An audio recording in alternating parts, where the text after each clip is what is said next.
I hope it rains. I want a downpour to flood me again, to soak me through.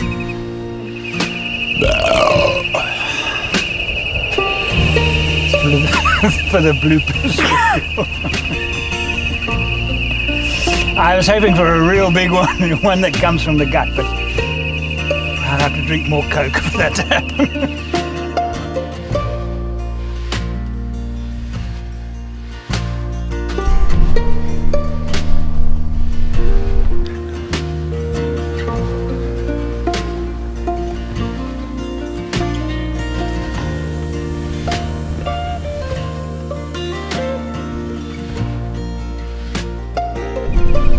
I'm crossing the continent of Australia with my daughter Kate, and we are getting close to the finish line. One of the great pleasures of this kind of travel is that you never know where you're going to end up in the evening. We have found the most amazing camp spot. We can literally see Ayers Rock from here. Pretty fantastic, seeing as we were on a tar road not minutes ago and we had no idea where we were going to camp, and we just found this absolute gem. The shadow of the Earth over its own atmosphere is that dark line you see above the horizon, the sun gone down, the ancient peaks and this ancient landscape. It's just something else, and it's what draws me to this again and again and again. At moments like this, the unexpected proves to be spectacular in every respect. Now I remember why I do this. Now I remember. This.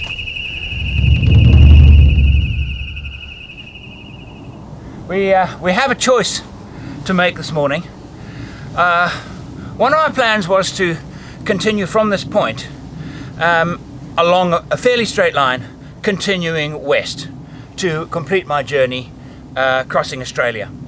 It's very easy on a trip like this, because I do it for a living, these trips, and I push myself. It's easy to forget that I'm here. I'm right now in the desert, and I'm enjoying this fantastic experience. And it's easy for me to kind of, want to kind of complete it quickly, because what I'm trying to say is that on this particular journey, and I bit off a little bit more than I can chew. That means right now another 8 or 9 days of rough corrugated bush track. The alternative is to take the road south and then head west along the coastal route, the same road as I took on my way from Perth to Melbourne. I'll let you into a secret. I've actually already completed the journey. I've been to Steep Point, which is the furthest most point in West Australia. I've already been there. I've already done that trip. My question is, will I actually enjoy another 8 days of rugged, rough bush track? And the flies are very bad. So, should I do that? Or should I actually now take the coastal road and show Kate something that I thought was, it is one of the great spectacles. You have to see it if you visit Australia, and that is the continental shelf on the Great Australian Bight. It's right there. You stand on the edge of it, and the Indian Ocean, this massive ocean is right there. It's spectacular. It's something that I really want to show her. Which of those two routes should I take? We'll make that decision during the day. But first, it's time to go. But my immediate concern is the state of the sand. Will it be too soft for me to drive straight out? Right, I don't want to have to let down the tyres just to travel 5 car lengths. So we're going to try and get up here with the hard tyres. I've warmed up the engine. I don't normally warm up my engine more than 30 seconds. But I have, because I'm going to need full power. Otherwise, if this doesn't work, we have to let tyres down.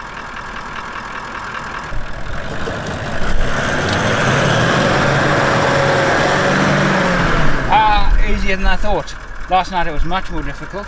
It's probably because it's quite cool this morning, so the sand is more densely packed. So that wasn't difficult at all. All right, let's go. Uluru is very familiar to most Australians. It's best known landmark of the outback. Taking a little walk through the Spinifex to get to a hill. Uluru itself is incredible because it stands out over nothing. As you know, there's this broad, open, gently sloping plain, and then this monster appears. That's its surprise, and until you get close to it, it has no. It's really something. And I was told, oh, it's just like all the pictures. No, there's something more to it than that. It's not just like all the pictures. Actually seeing it, its sheer size, its sheer volume is really something. I'm hoping at the top of this hill I will get a really amazing look at it from a distance.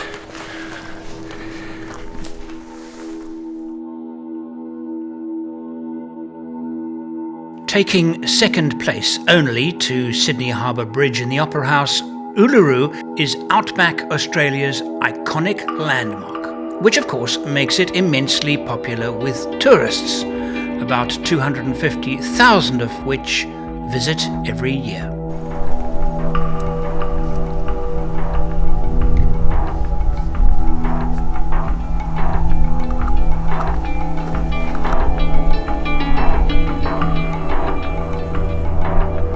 This is not, as the images may suggest, a place of loneliness and seclusion. This is a holiday mecca.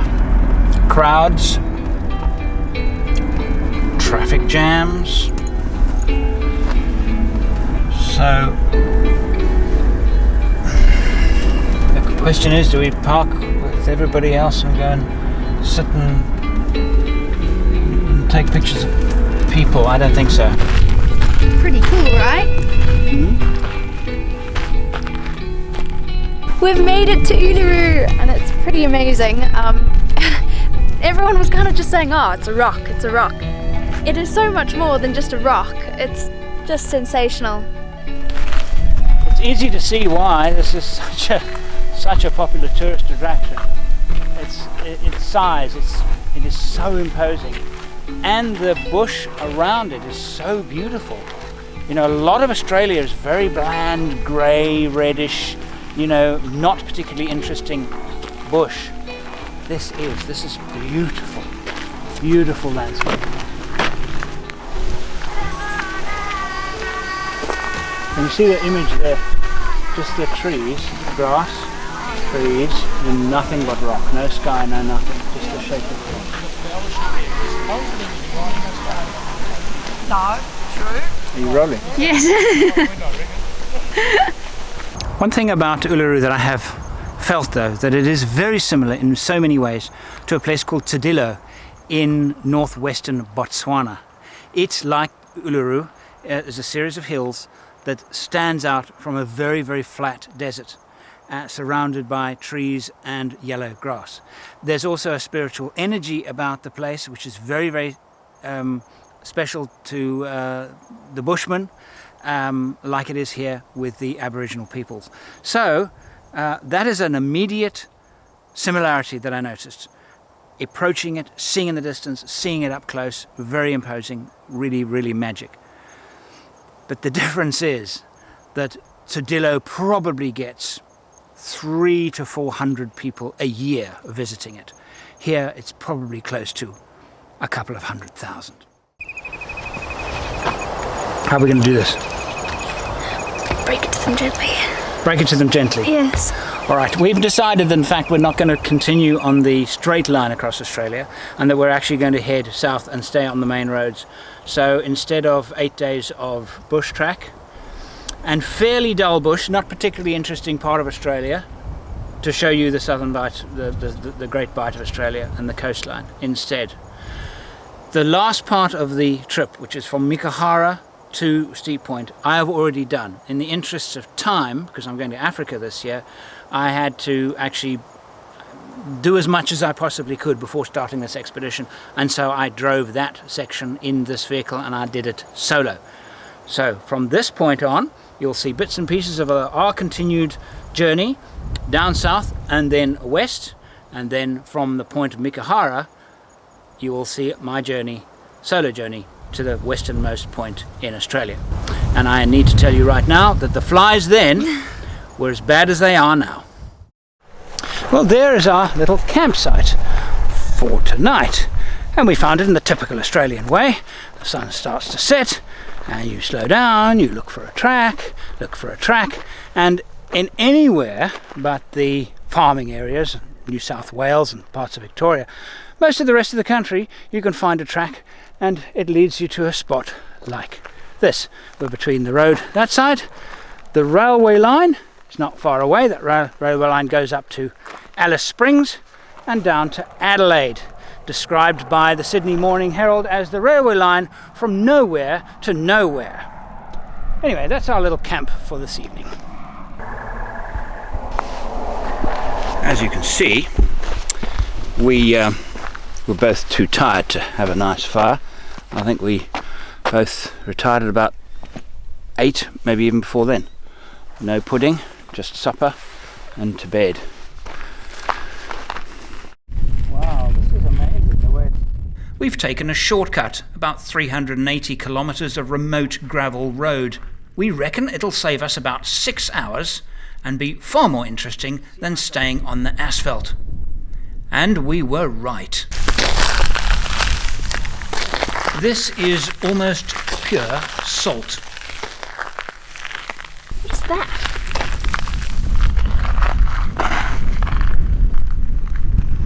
Listen, you hear that? Absolutely nothing. I can hear the blood being pumped through my ears and my knees. That's how quiet it is. I can actually hear the blood being pumped through my knees. Oh. This is the Great Australian Bight National Park that I visited 6 weeks ago. That's insane! Literally on the edge of Australia.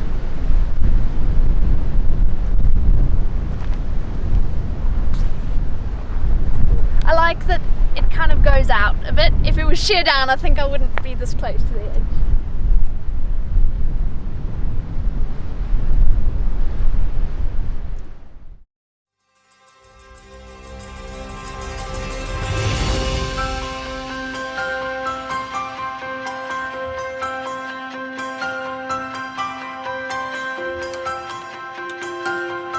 So I pulled over for the night. Flies here are bad. Must be near a cattle area, but then again I'm actually told it doesn't matter if you're near a cattle area or not, the flies can be bad. They are bad. I've had to do this talk to camera inside the car this morning. I haven't had time to even wipe my face with a flannel or have a sip of water or anything. I'm just getting back onto the track because the flies this morning. I got up at, well, it was, I suppose, about 10 minutes before sunrise. Flies. 3 months previously, I tackled the final quarter of the Trans-Australia Drive. I did it on my own. This is that story. Alright, I couldn't do my normal stand up next to my campsite, talk to camera and be all fresh and spontaneous this morning because the flies were hideous. They were very bad last night and they were really bad this morning, and I got up before sunrise. So anyway, I'm back on the road and feeling very grubby because I didn't have enough time or anything. I just couldn't do anything. The flies were... Anyway, so I just packed everything up, and that's the beauty of this campsite. Literally it was 4 minutes and I was done and on the road. Mikatara is now behind us. Is it Mikatara or Mikathara? Now, you Australians that give me a hard time about the pronunciations, you're allowed to. Because I remember being in Africa and hearing English people and Australian people and get the names and all wrong, and it was a big chuckle, and so it's payback time, because I used to laugh at you. The road from Mikachara to the westernmost point is a jumble of roads that link cattle stations. And here, a bit of tarmac, very badly maintained, very rough. I've got about 360 kilometers of that to do today. I do not know the conditions of the road. I'm expecting they're going to actually be quite good and quite fast. And my plan is to see the sea today. Whether I will get to the most westerly point and end my journey today, I don't know. Let's see how it goes. I'm now going to go and freshen up because the flies stopped me doing that this morning. Toothbrush.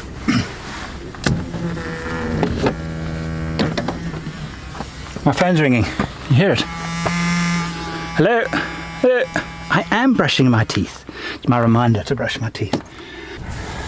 I don't remember a time that I've ever actually experienced flies quite so badly as last night. I don't remember ever having it. And I have a net, a face net, that I kept in here. And I'm not sure if I've ever used it before. I might have. I've had it in my truck for years and years and years. I might have used it before. I probably have. But I just don't remember the last time I used it. Right. Put in the code. I put the same code in here as I do for my phone, so I don't forget it. You guys. You think I don't carry a comb? Proof. Ah! Right. Water. Brushing teeth. Now, while on camp, my fix, unlike most people, is a cup of coffee. My fix is an orange juice. Actually, strangely enough. Why would that be? I don't know. Oops. Signs of the late rains. I'm hopeful that I'll be able to make it all the way through to the coast. During the wet season, these roads are impassable. Okay, we've got a bit of mud. It's the road, Murchison River. It's overflowing the road.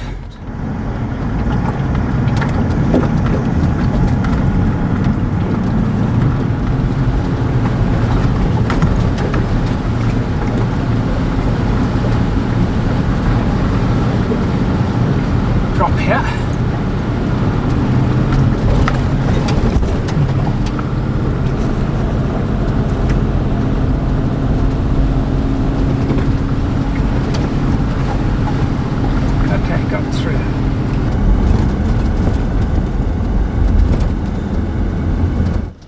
Typical of travelling in these very large areas through cattle stations on fairly well maintained roads is that when entering an area you'll see very, very large signposts with all of the cattle stations and small settlements, even the tiniest ones, named, and a placard saying whether the road is open or closed. And it's necessary because the distances are so long that maybe, you know, one stretch will be 200, 300, 400, 500 kilometers long, and perhaps it's blocked at the far end, like the river we've just crossed.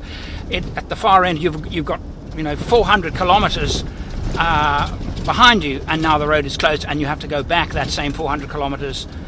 Maybe you don't have the fuel. So it's a very, very necessary service, and I'm grateful for it because so far the roads have said we're all open, therefore I'm pretty confident that I'm going to get there without having a problem. I have to rest. I've been at the wheel now for close to 4 hours. It is 38 degrees outside. And the reason why I guess I'm not taking nearly as many breaks as I would normally take is because of the flies. But I just have to get out of the car. The beautiful sky, clear weather, cumulus clouds, nice gliding weather actually. And the road's been actually quite easy going. Bit of mud, a few water crossings, but and I've actually been enjoying the drive enormously. Not long now, less than 100 kilometers to the sea. Hot. While I will remember this as a fantastic last stretch, it towards the west coast. I will remember it more for the flies than anything else. Just gotta, I'm getting a stiff back. I've got nobody to give me a massage or anything. Just been sitting in the car for so long now, it's getting a bit on me. Okay, after, it's exactly 12 hours since I left my little campsite this morning. I left in a big hurry because of the flies, and I finally now understand this place, because it was just road after road after road, turning, and not a lot, and suddenly the landscape has just opened up. And so here we are in a proposed Edelland National Park, and well, I'm actually pretty excited to be here.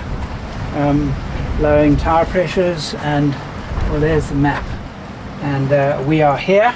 I'm going to drive along here, and I'm going to try and find some place to camp. I better get going, otherwise it's going to get dark. I don't know where one camps. One thing is for sure, there is no escaping the wind for me tonight. It is really blowing very, very hard. So that's not going to happen. But is this a good place to camp? It's exposed, yes, but it's beautiful. I can't go to the designated campsite. That's, I reckon, 2 hours from where I am now. I don't think it's less than that. So I do have time, and I'm going to make use of it to maybe find a better campsite, but this is a possibility. This looks promising, and I may be shielded from the wind. I found a place. The only blemish is that there's a pump over there that I can hear the noise from. I am shielded from the wind a little bit, but not much. Hopefully the wind will die down a little bit. But the vehicle's actually very comfortable. It's the beauty of it, actually. Even with this really quite strong wind, I can be completely protected. The noise from the pump is disturbing. As long as the wind doesn't shift, it shouldn't be too bothersome. So tomorrow I'll definitely see the furthest most westerly point. These are tidal inlets that run right down next to this. Is basically a peninsula, and the furthest west point is from where I'm standing now in that direction over there. It's probably, my guess would be, an hour and a half drive. We'll go there tomorrow morning, and we'll call it a day. Right, my evening meal is on. The wind is still quite strong, so I'm cooking here instead of on the side of the vehicle where I normally cook. What have I done today? Woke up at about 5:30ish, where we were by 5:45. I'd left the campsite because of all the flies. They woke up as early as I did. The day, quite rough roads, some quite good roads, good navigation, lots of turns, lots of constantly checking where I was and how the day was going. Hit pretty high temperatures. Hit 38 today, very high temperatures, and cooled dramatically as I came down to the coast. This piece here was really a lot of unknown. The maps didn't give me much information. Nice drive though, and kind of almost a last minute campsite. I like to start looking for a campsite at about 5 o'clock. This one I found at, in fact it was after 6. Good morning. Terrible, terrible night. Well, this is where I ended up last night. As you can see, not the same place where I went to sleep. About 3 o'clock in the morning I finally got to sleep, and I'm in a different place because the wind veered. The noise from the generator across the water became so loud, woke me up. That was sleep gone. So then I moved to find another place. After driving along the track in the middle of the night, found another place, pointed the car into wind, except I was in the teeth of the wind, and it was blowing gale force. So the whole vehicle was rocking. So I packed it away again, and eventually ended up here, and woken this morning with an acute neck pain. I don't have any anti-inflammatories with me, and so I've got to endure the day with quite a painful neck. I'm just going to try and not think about it. And today, of course, is our last day, because we will see and reach the most westerly point on the Australian mainland. That's going to be pretty exciting. The wind is still blowing very hard. I think it's very unlikely that I'm going to be able to fly the drone, because that would have been magnificent to fly the drone. So I just have to live with it, really, won't I? Such a contrast to Byron Bay, that is so well developed, and they celebrate the fact that it's the easternmost point of the mainland, and here it's just a dirt track. But what I did do is have a nice shower last night, and feeling a little bit refreshed this morning, and I've let my tires down to 18 psi. It's the final few kilometres of my expedition to cross the continent of Australia. The diversity of Australia's coastline never ceases to amaze me.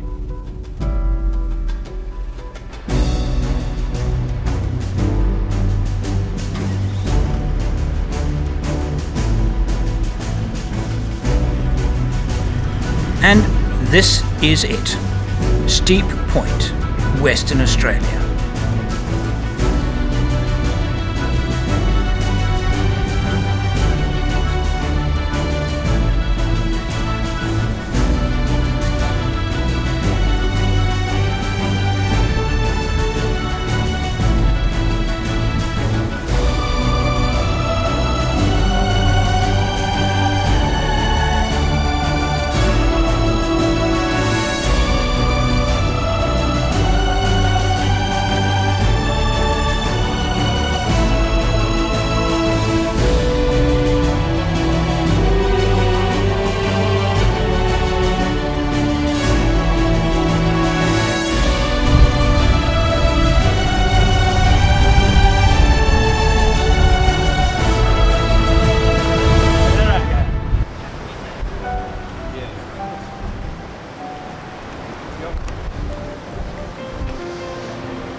So this is the most western piece of land here, and those cliffs over there were the ones that we were photographing an hour ago.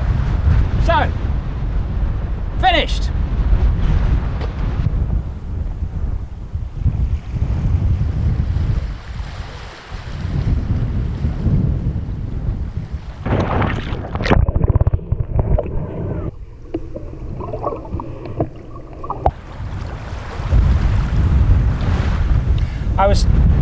I was told when I checked in, when I asked for a campsite, she said to me, "You're very lucky, because had this been between April and October," she said, it's basically booked up. People book some of the campsites a year in advance, particularly at Steep Point, where there's an amazing fishing spot, fishing off the rocks. And these ones here, I was very lucky. She told me that she had a spot for me tonight. But if you're going to come here, you have to book well in advance. And I want to bring my family here. And you know something? I'm actually going to ask for this very camping spot, because it is so secluded. The rest of the camping, this is the last camping spot. All of the others are far from me. Basically got this entire spot to myself.